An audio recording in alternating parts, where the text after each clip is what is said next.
Hello students, welcome to my YouTube channel. बच्चे, आज हम जो हैं कुछ टिप्स बताएंगे 10th क्लास के स्टूडेंट के लिए, क्योंकि बोर्ड एग्ज़ाम नज़दीक आ गए हैं। तो कुछ टिप्स हम इसमें बताएंगे और मुझे उम्मीद है वो टिप्स जो है आपके एग्ज़ाम में बहुत काम आएंगे। तो देखिए, सबसे पहले जो है ये 10th क्लास के स्टूडेंट्स के लिए है, मैथ्स के जो है इसमें इसका एक ब्लूप्रिंट भी है, वो भी मैंने अपने वीडियो में डाल रखा है, अभी आप उसे देख सकते हैं। इसकी जो समरी है वो इस टाइप से आएगी तुम्हारे जो है एग्जाम में। टाइप ऑफ क्वेश्चन है एमसीक्यू है। एमसीक्यू के जो क्वेश्चन होंगे वो 20 क्वेश्चन आएंगे और उसमें हर क्वेश्चन 1 मार्क्स का होगा। इसका मतलब वो होंगे टोटल मार्क्स 20 मार्क्स के एमसीक्यू आएंगे, 1 मार्क्स के जो क्वेश्चन होते हैं। इसके बाद आता है SA1 शॉर्ट आंसर। ये भी दो टाइप के होते हैं, शॉर्ट आंसर 1 और शॉर्ट आंसर 2। शॉर्ट आंसर 1 जो होंगे ये क्वेश्चन आएंगे 5 क्वेश्चन होंगे, 2 मार्क्स के होंगे हर क्वेश्चन और टोटल मार्क्स हो जाएगा 10। इसी प्रकार से शॉर्ट आंसर क्वेश्चन नंबर इसका सेकंड पार्ट जो है, एक तो होता है 5 क्वेश्चन आएंगे 2 मार्क्स के, और एक जो शॉर्ट आंसर भी क्वेश्चन कहलाएगा, ये 6 क्वेश्चन होंगे, 3 मार्क्स ईच क्वेश्चन का होगा, टोटल होंगे 18 मार्क्स। इसी प्रकार से लॉन्ग आंसर जो होंगे, लॉन्ग आंसर के 4 क्वेश्चन होंगे और हर क्वेश्चन जो है 5 मार्क्स का होंगे, और 5 मार्क्स जिसका है इसका टोटल मार्क्स होगा 20 होगा। इसी प्रकार से बच्चे एक भी नया चला है CB कॉम्पिटेंसी बेस्ड जो क्वेश्चन होंगे वो 3 क्वेश्चन होंगे और 4 मार्क्स के होंगे, तो टोटल मार्क्स 12 हो गए। ये कॉम्पिटेंसी मार्क्स मतलब आपको जो पैरा दे दिया जाएगा और उसमें से आपसे जो क्वेश्चन पूछे जाएंगे वो आपने जो है देखने, कभी कभी जो है कोई फिगर दे दी जाती है तो उस टाइप के क्वेश्चन होंगे। ऐसे 3 क्वेश्चन होंगे और वो 4 मार्क्स के होंगे।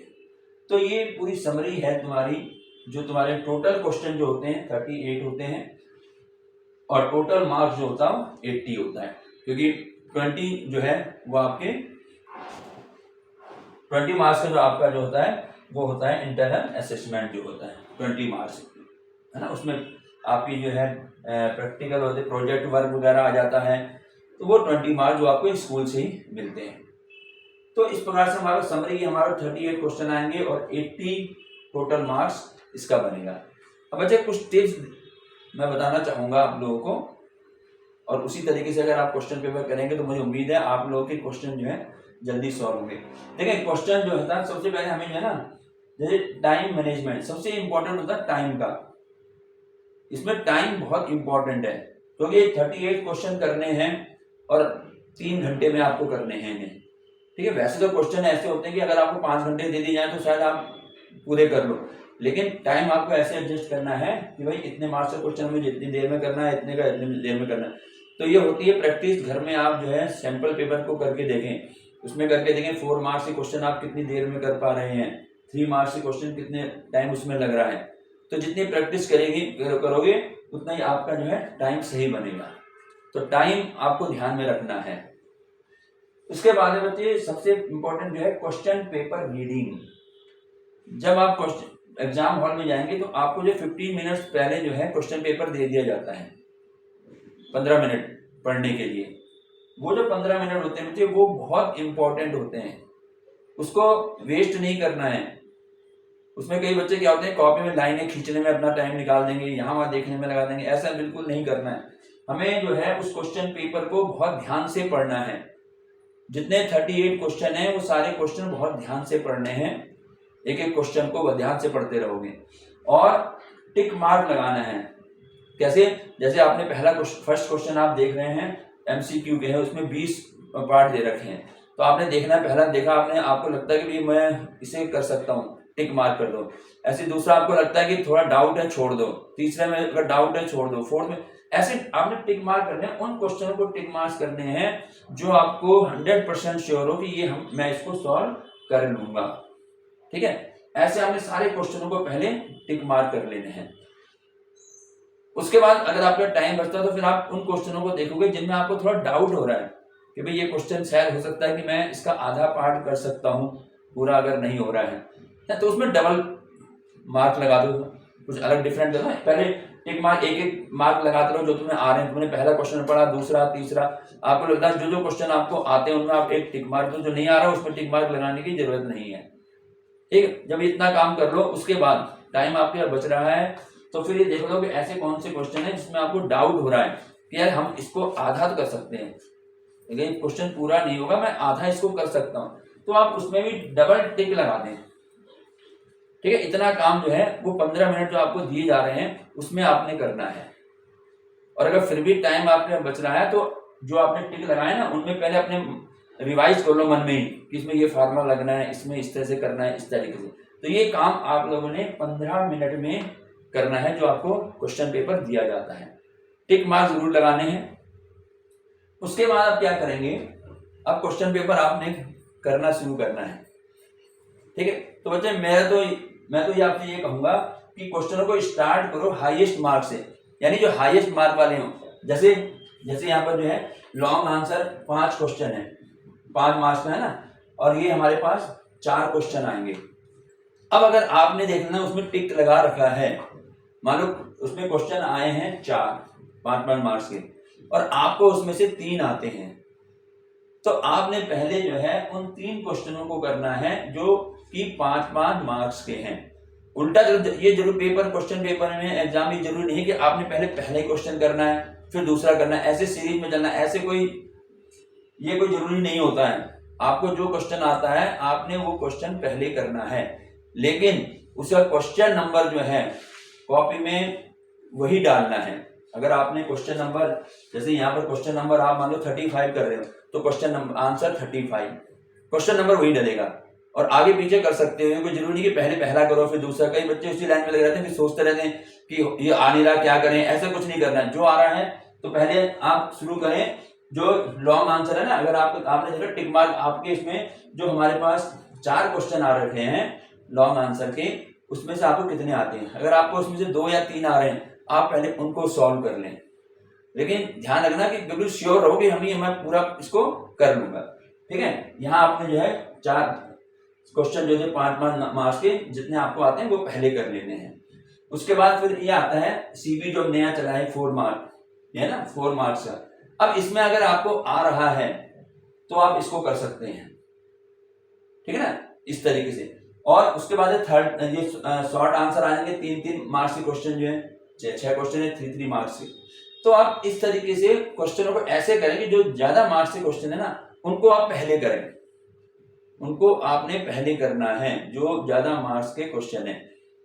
उसमें क्या होता है, मान लो अगर आपका टाइम लास्ट में नहीं बच रहा है, ठीक है, तो फिर ऐसा ना हो कि आपके जो 5 मार्क्स के क्वेश्चन है वो छूट जाए।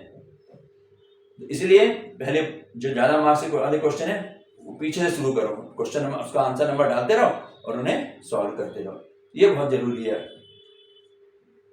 उसके बाद में है फिगर। देखिए थ्योरम आती है तो उसमें बच्चा क्या होता है, जैसे बच्चे ने थ्योरम रट रखी होती है, कई बच्चे ऐसे थ्योरम रटी है तो उसने देखा वहां थ्योरम ये आ रखी मेरी पड़ी हुई, तो वो पहले थ्योरम को लिखना शुरू कर देता पूरी बिना फिगर बनाए। अगर थ्योरम में ध्यान रखना, नो फिगर नो मार्क्स। अगर आपने थ्योरम पूरी लिख दी और उसका डायग्राम या उसका फिगर कहीं बनाया नहीं तो आपको 0 मार्क्स मिलेगा। तो इसीलिए थ्योरम जब भी आप करें पहले डायग्राम बनाएं, डायग्राम बनाने के बाद जो है उस थ्योरम को प्रूव करेंगे।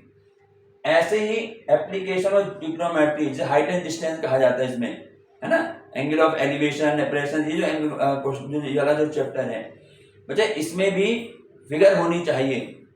इसमें बिना फिगर के कोई मार्क्स नहीं मिलेगा।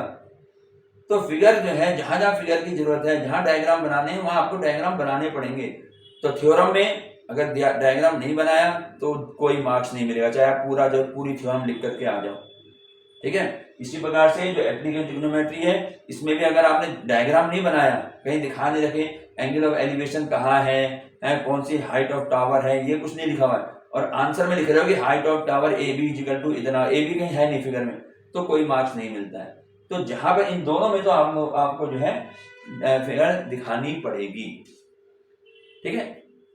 और उसके बाद फिर लास्ट में अगर आपके पास टाइम बचता है तो मुझे रिवीजन जरूर करना है। अगर आपका टाइम बचा तो एक बार जो आपने करे हैं क्वेश्चन उनका रिवीजन जरूर कर लेना है। अब आते हैं उस पे कि जो आपने टिक मार्क लगा दिए, अब आपके पास जो है कुछ क्वेश्चन ऐसे बच गए।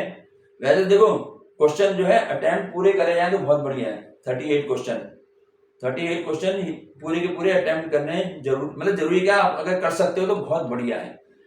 अब आपने जो टिक मार्क्स थे, आपने जो आपको आप श्योर थे कि भी ये हमारे पक्के हो गए, अब उसके बाद आप उन क्वेश्चनों को देखो जिनमें आपको डाउट हो रहा है कि ये क्वेश्चन जो है शायद मैं आधा कर सकता हूँ या मैं कुछ, तो उनको करना शुरू करो। देखें जहां तक आपने उसको कर दिया है, अब उसके आगे आपको लग रहा है कि ये सवाल मुझसे शायद मैं भूल रहा हूँ या नहीं हो पा रहा है, उसे वहीं छोड़ दें और उसके बाद नेक्स्ट क्वेश्चन कर लें। क्योंकि क्या होता है मैथ में जो है मार्क्स जो होते हैं बच्चे स्टेप के दिए जाते हैं। स्टेप के आपने आधा क्वेश्चन किया है और उसमें हो सकता है कि आपको 1 मार्क्स मिल जाए या 1.5 मिल जाए, क्योंकि एग्जाम में एक एक मार्क्स की कीमत होती है। ठीक है, तो अगर मान लिया आपको आधा क्वेश्चन आया है और उसमें आपको 1 मार्क्स मिल जाते हैं, आप छोड़ रहे तो आपको 0 मार्क्स है। लेकिन अगर आप हाफ आपने कर दिया, उसमें आपको स्टेप आपने कुछ कर दिए तो आपको जो है 1 मार्क 1.5 मार्क ऐसे मिल सकता है उसमें मार्क्स जो है। तो ये ध्यान रखना है।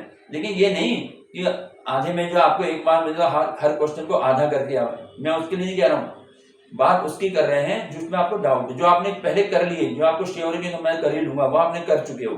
उसके बाद अगर टाइम बचा है, अब आप उन क्वेश्चनों को देखो जिनमें आपने डबल टिक लगा है कि यह कहाँ तक थोड़ा बहुत हो सकता है, तो आप उसको जो है जरूर करें। तो इस प्रकार से, क्योंकि स्टेप के नंबर मिलते हैं मैथ में, जो एग्जाम में स्टेप, आपने कितने स्टेप उसको सही करा हुआ है। मतलब क्वेश्चन कर रहे हो और आपका जो है क्वेश्चन लास्ट में आंसर गलत आ गया, तो ये नहीं कि आपको 0 मार्क्स मिलेगा, आपने जहां तक स्टेप आपने सही करा हुआ है वहां तक आपको मार्क्स मिलेगा। ठीक है, तो इसलिए कोशिश ये करनी है कि जो 38 क्वेश्चन है उन सब क्वेश्चनों को अटेम्प्ट करें। तो ये कुछ बातें हैं जो मैंने आप लोगों को बतानी थी, और मैं सोचता हूँ कि ये अगर आप इस तरीके से इन टिप्स को ध्यान में रखेंगे तो एग्जाम में बहुत अच्छा कर पाएंगे। ये टिप्स आपको जो है एग्जाम में बहुत हेल्प करेंगे। Thank you.